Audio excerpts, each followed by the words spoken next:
వచ్చేస్తున్నాయి. వాళ్ళు అక్కడ నీళ్లు నిలిపే పరిస్థితులు లేరు.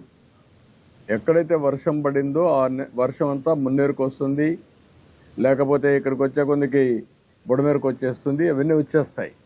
వచ్చినప్పుడు దాన్ని మనం కూడా శ్రీశైలం, నాగార్జునసాగర్, పులిచింతల ఏమాత్రమైనా హోల్డ్ చేయగలిగితే అవి కూడా ఆలోచిస్తున్నాం.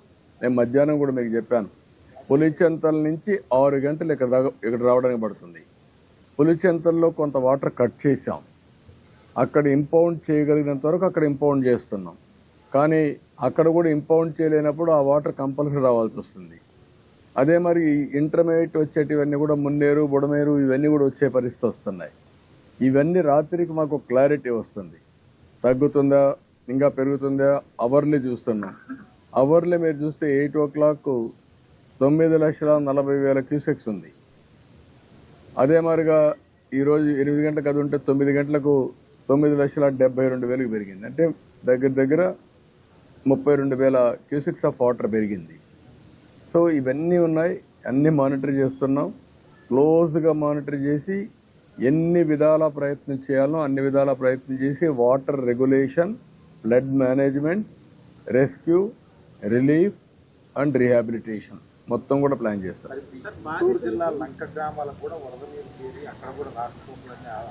ఉన్నాయి, ఆ ప్రాబ్లమ్స్ కూడా వస్తున్నాయి. దానికి కూడా అందుకే రేపు హెలికాప్టర్స్ అన్ని వస్తే ఎక్కడెక్కడ అవసరమో డిప్లాయ్ చేసుకుంటాం. వాళ్ళకు కూడా ఏమేం చేయాలో అన్ని వర్కౌట్ చేస్తాం.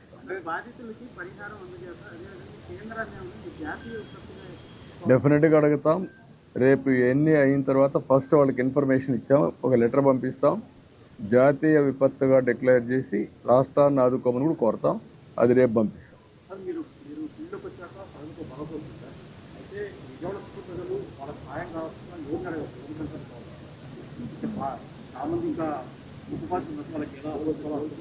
అంటే మీ కాల్ సెంటర్ నేను 2 నెంబర్లు పెట్టాము call centre.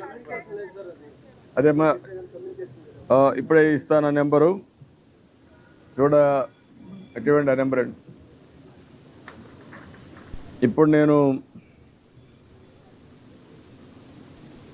Command control number 112 లేకపోతే 107 ఈ నెంబర్కి కాల్ చేయండి. 112-107 ఇక్కడ నెంబర్ ఆఫ్ కాలర్స్ని పెట్టాం, నెంబర్ ఆఫ్ లైన్స్ పెట్టాం. ఇక్కడ ముందు ఇచ్చిన నెంబరు ఓన్లీ 1 నెంబర్ ఉంది, ఇది కలెక్టరేటివ్. ఇది కంట్రోల్ రూమ్ పెట్టి అక్కడ ఎవరు చేసినా అవన్నీ కన్సాలిడేట్ అవుతాయి. నేను కూడా అందరికి IVRS ఇస్తాను. నా పేరుతో నీది అవుతాను ఒక IVRS తీసి నేను కూడా పంపిస్తున్నా. వాళ్ళు ఇచ్చిన ఫీడ్బ్యాక్ తీసుకుంటా, రెగ్యులర్గా వాళ్ళతో టచ్లో ఉంటా, మీ ద్వారా కూడా తెలియజేస్తా. ఎప్పటికప్పుడు వాళ్ళ ఫీడ్బ్యాక్ కూడా తెలుసుకొని అవసరమైతే మళ్ళీ నాకు కృష్ణలంక ఆ ప్రాంతం కూడా తెప్పించుకుంటాను, ఇబ్రహీంపట్నం తెప్పించుకుంటాను. కాంప్రహెన్సివ్గా ఒక హ్యూమన్లీ ఏమేం పాసిబిలిటీ ఉంటే అన్నీ చేస్తాం. నో క్వశ్చన్ ఆఫ్ కాంప్రమైజ్, ఎక్కడ రాజీ పడే పరిస్థితి లేదు.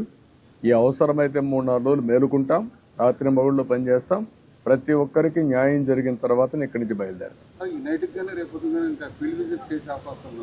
ఇప్పుడే వెళ్తాను. ఇది మీతో అయినాక మళ్ళా ఆఫీసర్లందరినీ, మా సెక్రటరియట్లో ఉండే సీనియర్ ఆఫీసర్స్ అందరినీ రమ్మన్నా.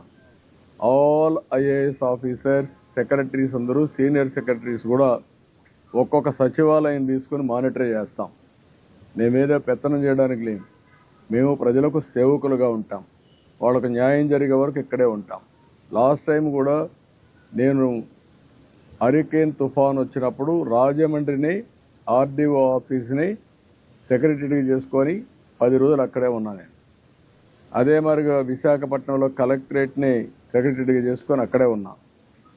కష్టాలు వచ్చినప్పుడు ఏమాత్రం కూడా అజాగ్రత్త వహించకుండా పూర్తిగా బాధ్యత తీసుకొని పనిచేస్తాం, అన్ని సెట్ చేస్తాం.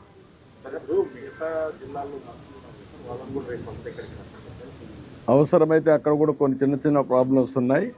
ఎందుకంటే అన్ని దిక్కడా వర్షాలు పడ్డాయి. అవన్నీ చూసుకొని ఫ్రీగా ఉండే మంత్రులను రమ్మంటాం, వాళ్ళు కూడా సూపర్వైజ్ చేయమంటాం. అంటే శ్రీశైలం, జూరాల అవి కొంత ఆల్మట్టి అవి కొంత తగ్గాయి.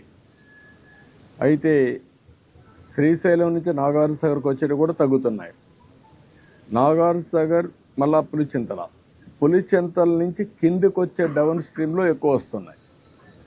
అక్కడే మనకి ప్రాబ్లం. మున్నేరు, బుడమేరు, లేకుంటే వైరా, అక్కడ ఇంకొక ప్రాజెక్ట్ కూడా ఉంది, కట్లేరు, అవన్నీ ఉన్నాయి. ఇవి ఎక్కువ వచ్చాయి. అది కూడా నిన్న పడిన వర్షం శ్రీకాకుళంలో, కళింగపట్నంలో క్రాస్ అయినా అక్కడ వర్షం పడకుండా నేరుగా డైరెక్షన్ మొత్తం నల్గొండ, ఖమ్మానికి వెళ్ళిపోయింది.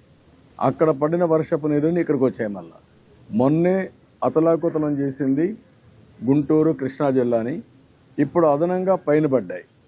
అప్పుడు మొత్తం ఈ యొక్క క్యాచ్మెంట్ ఏరియాలో ఈ ప్రాంతంలో పడి మొత్తం దెబ్బతిన్నాం.